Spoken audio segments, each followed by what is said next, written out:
Hello and welcome to a leisurely Plan With Me video. My name is Jasmine. I'm a holistic counselor, a writer, and a planning enthusiast, and I'll be taking you through the process of how I plan my week and my month step by step. I run my own business and I'm also a very multi-passionate person, which means that I'm constantly working on many projects at a time. So if you are too, sit down, have a tea, and plan along with me. I'm so proud of this planning system. It took me 6 years to really hone, and it balances my desire for ease and spaciousness with the need to actually get shit done. Mostly it centers around being reflective about every aspect of my life, because planning, I believe, should not be used to squeeze more into your day, but rather to live a meaningful life on your terms. And with all the distractions that come our way in life, living this intentionally and reflexively really requires a system, a method that's unique to you and allows you to slow down and assess. So I hope you enjoy it. First, I'm going to show you some of the pens that I use. My main one is a Papermate Flare Medium.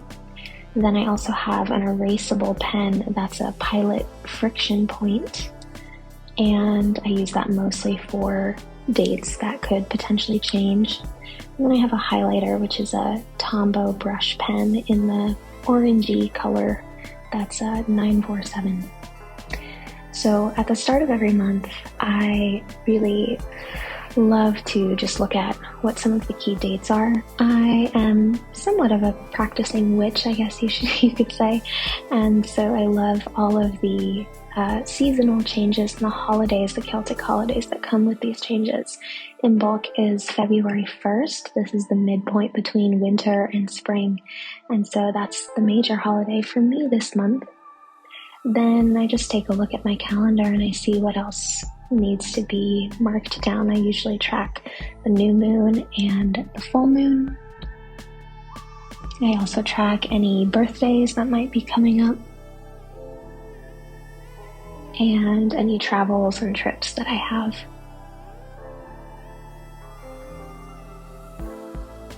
I also have space on this template that I've created to add in any key deadlines, anything that either a deadline that exists or that I've made for myself, and also any undated tasks that maybe I haven't decided when they're going to get done, but they need to get done.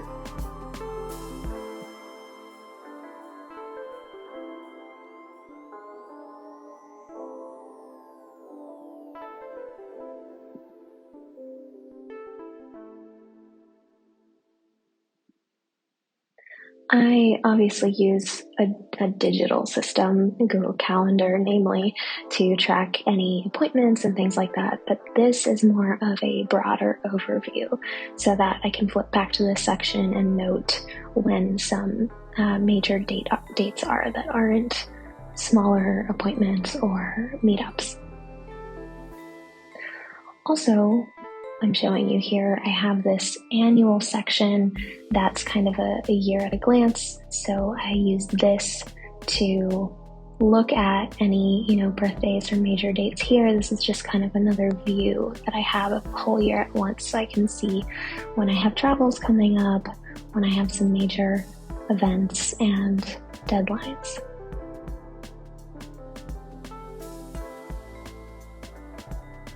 Then I have a section here for my February goals. I like to say that my planning system, and what actually initiated me into creating my own type of planning system, is that I couldn't really find one that was incredibly goals focused. There's usually a place to track some of your goals inside of a pre-existing planner or project planning, but typically not to the extent that I really want it to be goal focused. So I have my 10-year, my 3-year, and my 1-year goals all in this planner. So I tend to flip back, and I flip back to also the goals that I set in January, and I look at what I need to break down those goals into smaller tasks for this month.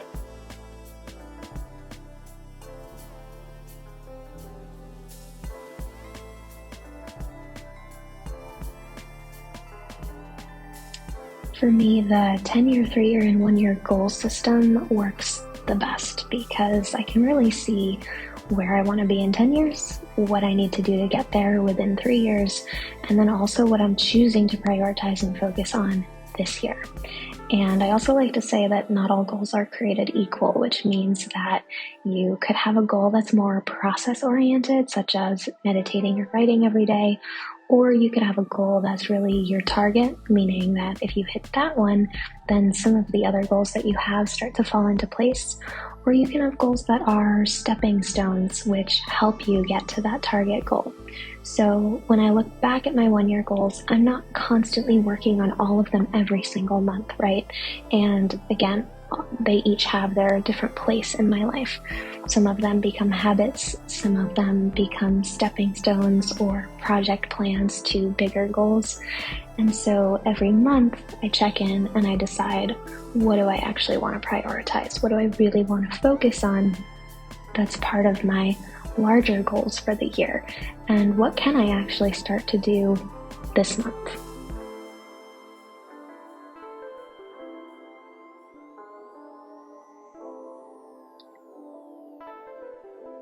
You'll see here that I also split it up between personal and professional, and I break down the goal that I have into smaller sprints or tasks. A sprint is something that's defined as a self-enclosed project, so it's something that's kind of you can complete in and of itself, and a task is obviously, smaller stepping stones to complete a project. Also at the bottom of this page, it's a little bit cut off here, but I have a digital checklist because I like to work both on paper and digitally. I use Notion as my kind of digital workspace here where I look at the larger picture and I have databases that I'm constantly updating and project plans and things of that sort that I don't want on paper because sometimes I need to be able to share it with someone or I need to be constantly updating it in a way that's much more challenging to do on paper. So I have this digital checklist that says migrate any new milestones to Notion, update my quarterly and project plans in Notion, update my habits in Notion, and migrate last month's tasks to this month. If you're curious, this is the template that I made for myself and I use. I also have it available for anyone who wants to use it. And here are some of the pages that I might update if I'm doing that update while I'm doing my monthly check-in. Here I have any milestones that I might want to complete. I can update them as I work this out in my paper planner system. And then I may also look at my monthly reviews. So every month, at the end of the month, I go through a process of asking myself some questions that can then help me figure out what I want to focus on next month.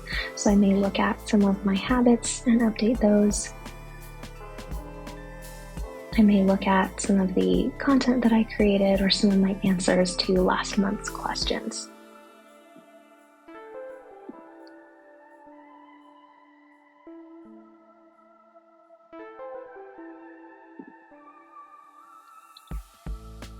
Next, I have a section that I'm not going to do in real time now because it's a little bit too journal-y or personal, but I ask myself 3 questions at the beginning of the month, which is, what do I want to shift this month? What is going well? What do I want to keep making space for? And what do I need to nourish my mind, body, and spirit? How can I have more fun? For you, your questions might look a little different, but for me, this really captures the essence of what I'm hoping to reflect on.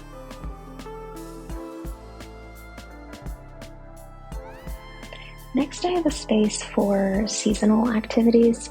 This is something I actually haven't really seen anyone do, but I started to get in the habit of it because I noticed that I was lacking some fun in my life. And I noticed that because I live in a place that really distinctly has all 4 seasons, that I wanted to plan some activities with the seasons and make more space for them in my life.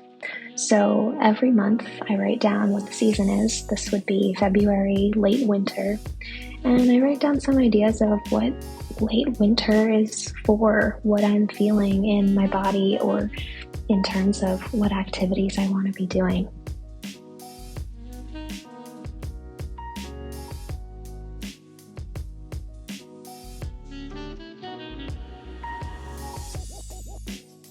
I also do a little activity brainstorm. This might be more specific plans that I might want to make for this month. It might depend on where I'm at and what some of my other goals are or what's available to me.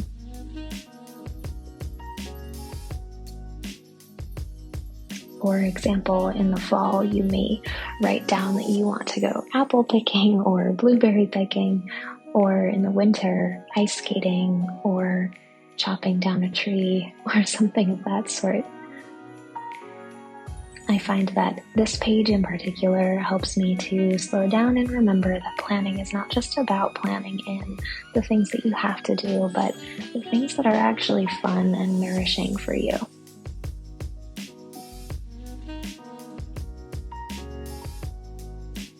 And lastly, I have a space at the bottom here that asks, what do I want to deepen my connection with this season? For me, this gets a little bit more personal. What in my life do I want to have a connection to? It might be related to the seasons, but it also may not.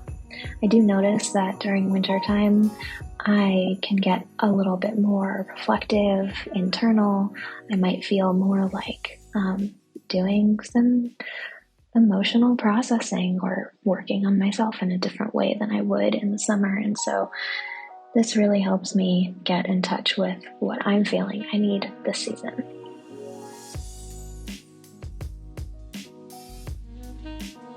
It also helps me work out how I feel during different seasons.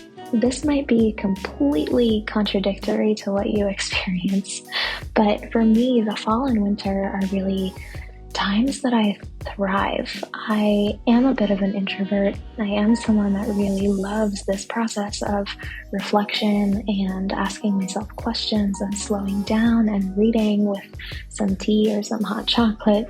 And I really thrive in those seasons. I actually feel pretty good and spacious and happy. It tends to be the spring and summer that feels a little bit more disruptive to me. It feels like everyone's out, everything's blooming, but sometimes it also feels like I'm gonna burst or that I just need some quiet time alone, which we tend to get less of in the summer just because of how many activities and events and things are happening in the world.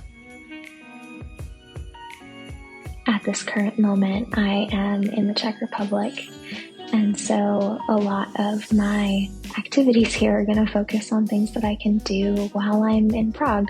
It's still COVID, and I'm still trying to be as safe as possible within that, and so I'm not going to be doing a lot of indoor activities besides in my own Airbnb here, but I figure I could walk around, do some photo adventures. I was here about a decade ago and I loved practicing photography here. I took a class on black and white photography when I lived here. I was here for about 6 months between January and June, and it was such a beautiful time for photography, for just walking around the city.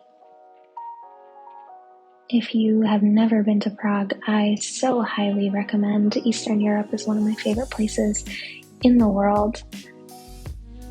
There's a way that people live alongside this massive history that's so visible here in a way that we don't get in America.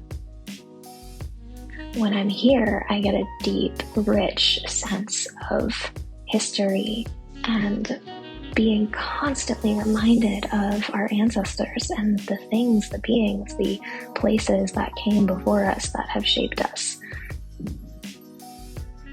I also have always had a deep love of bridges.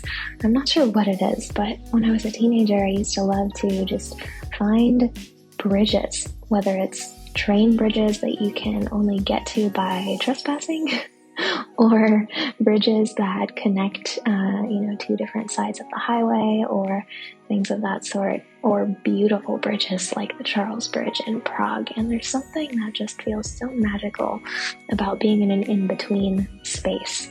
It reminds me that every aspect of life is an in-between. We might make these arbitrary markers of, a year end, a year beginning, a birthday, or a major event, or a stage of life, but really all of it is one massive transition between birth and death. And something about bridges just reminds me of that, makes me feel suspended, groundless even. And that's something I've been getting more in touch with lately, is this idea that we might lean on to certain things for stability or to feel a sense of safety. And of course we need those things. It's good to feel grounded, but it's also good to remind ourselves that groundlessness is a part of life that we can't truly escape. By groundlessness, I mean just this idea that everything is completely unpredictable. Everything is completely up in the air. We can't anticipate what comes next. There is, in our most loneliest moments, this emptiness that pervades everything, and we can run from that, or we can sit with that. Also, in my paper planner, I like to track my cycles. I haven't always tracked my menstrual cycle, and I haven't always needed to, but I do enjoy doing it now because it really helps me have a marker of health for myself. I know that if my cycle is shorter or longer, I can take notice on what might be affecting that. I also may write some notes for myself here, like when I might feel a little bit more PMSy or anxious or depressed. I also make notes of how my body's feeling during each time in this cycle. So I just go around this circle. This beautiful image was created by Clara Bailey, and I'll link it below because it's a free download that she has, and I really love it. I just love how beautiful it is.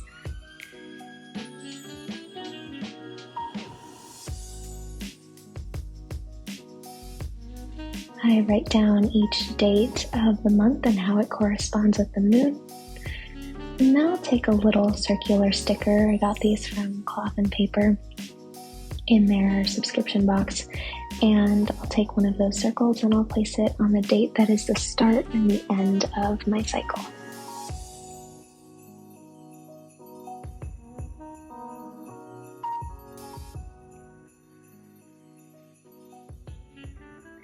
Next up, I like to do a little 10-year goals refresh. So I'm not going to do it here in real time because it's a little bit personal, but I like to rewrite my 10-year goals almost every single month because it helps me keep that long-term vision in mind. When I'm keeping that long-term vision in mind, the way that I plan things into my week is different. What I choose to focus on is different, knowing what I'm looking forward to in the next decade of my life. For some, that might feel a little bit like it puts too much pressure, but for me, it feels good to remind myself that all these little things that I'm doing now are working towards something very, very big.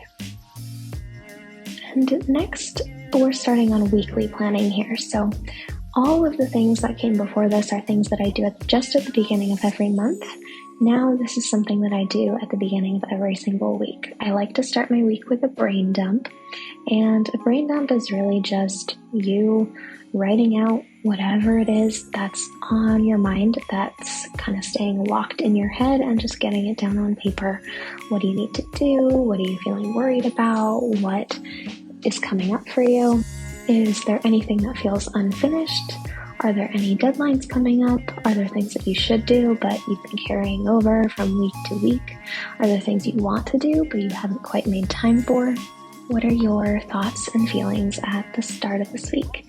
And usually as I start journaling, it depends on the week. Sometimes it's just more of a list, and other times it's more of a journal that kind of prompts me to think about some of the things that are on my mind for this week that I may want to prioritize. And so at the bottom here, I have 3 sections: things that I quote unquote should do, things that I'm currently doing, and things that I want to do. Splitting it up like this really helps me understand what am I putting off. Usually those are things that are in the should do section. And then I reassess at the end and I ask myself, okay, I'm telling myself I should do this. Do I have to do this? Is this something that's necessary? Can I reframe how I'm thinking about this? Can I make it easier? Can I take it off my plate? Can I delegate it? So in this way, I start to prioritize, and then I also look at the things that I want to do, and I ask myself, do I have room in my week for this? And if it's something that I do really want to prioritize, how do I make room for these things rather than filling up my week with things that I should be doing, but don't actually want to do?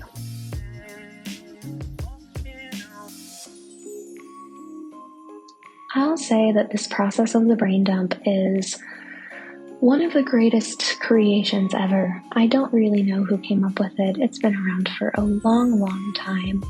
If you happen to know who really kind of coined the brain dump, or especially came up with this sectioning of the should do, currently doing, and want to do, let me know in the comments below. I would love to know who started it.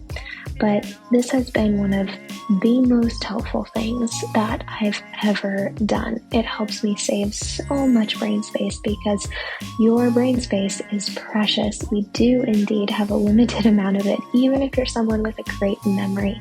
It's so important to just get it all out there so that you're not carrying it around with you all the time. It also makes weekly planning way, way, way easier.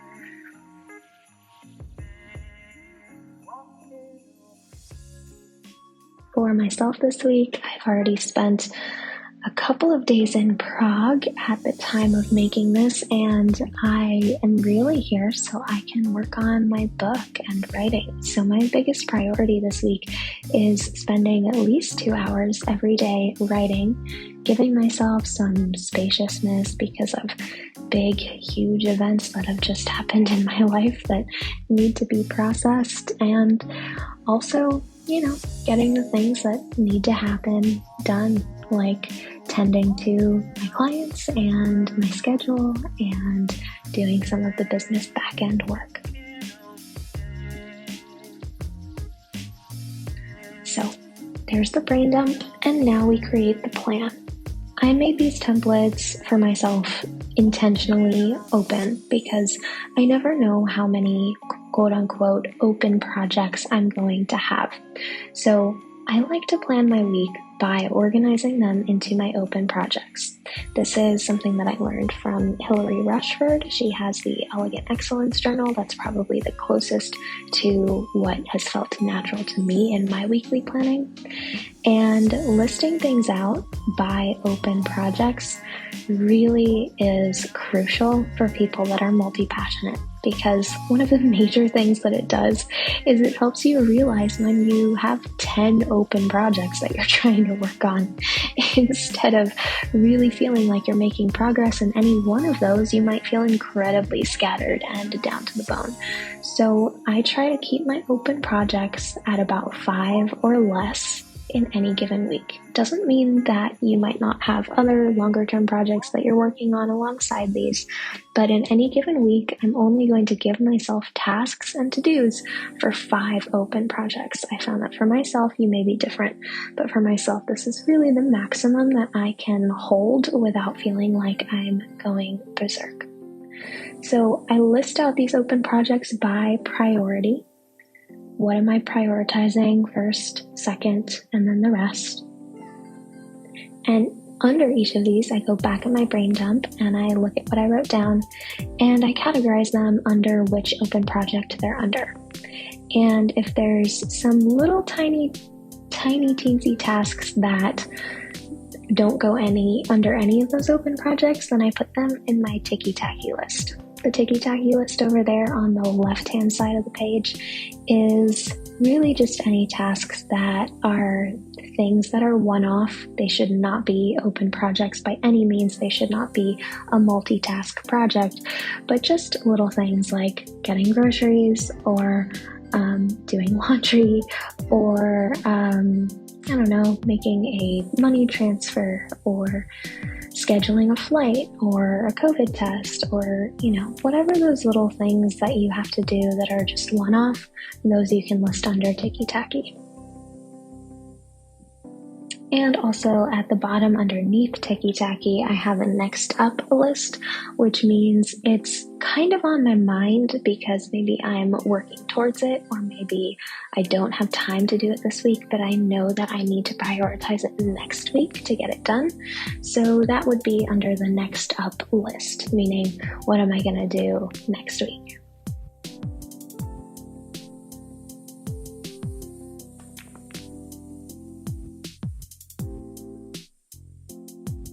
One of the things that I'm really excited about that I'm working on this week and have been working on for about a year now is this book that's being published this year that's co-edited by myself and two other amazing researchers and academics. It's called The Mad Studies Reader. Mad Studies is a discipline or an area of study that's not super widely well known at this moment. I like to kind of jokingly call it the disability justice or disability studies of mental health. Essentially, it's an anthology, so it's going to have artists, researchers, academics, clinicians, and activists talking about ways that we can understand madness and mental health outside of the dominant model, how we can understand what it means to be mentally well or mad, and how we frame those things within our culture and how that shapes how we care for people that are struggling. So this reader, I think, is going to be huge and hopefully used for Mad Studies classes or beyond in schools and beyond academia. And I'm so thrilled to be part of it. So once I'm done with the plan, I also have space here on the right-hand side at the end of the week for a reflection process, asking myself what went well. And I also here on the right-hand side list out what my personal goals are that I'm working on this week. So I'll take one of those that I wrote down on my monthly and I'll place it here. For personal, professional, and also the daily habit that I'm going to be focusing on this week as well, just to keep it all top of mind.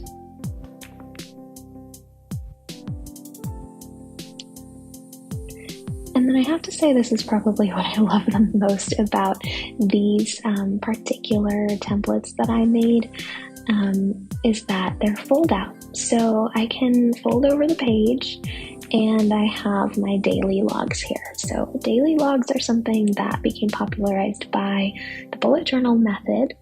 And really, daily logs are places where, I do my daily planning. I write down the events that are happening, the tasks that I need to get done that day by referring back to that master task list. And then I just write down any thoughts for the day, things that I want to get out of my head. It could be how I'm feeling. It could be things that happened. It could be an inspirational quote. It could be literally anything. But I just give myself space here to write.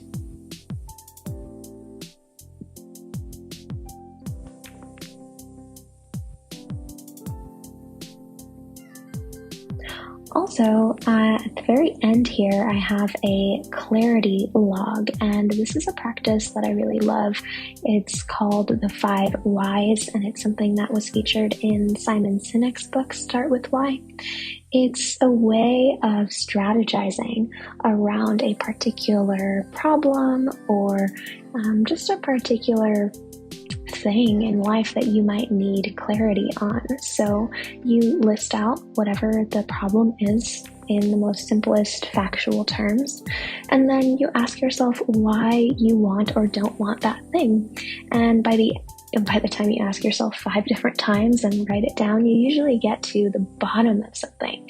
I kind of have a meeting with myself and I figure some things out. And that is pretty much it. I hope that you found something unique and wonderful in this planning session. Maybe there's something that resonates with you.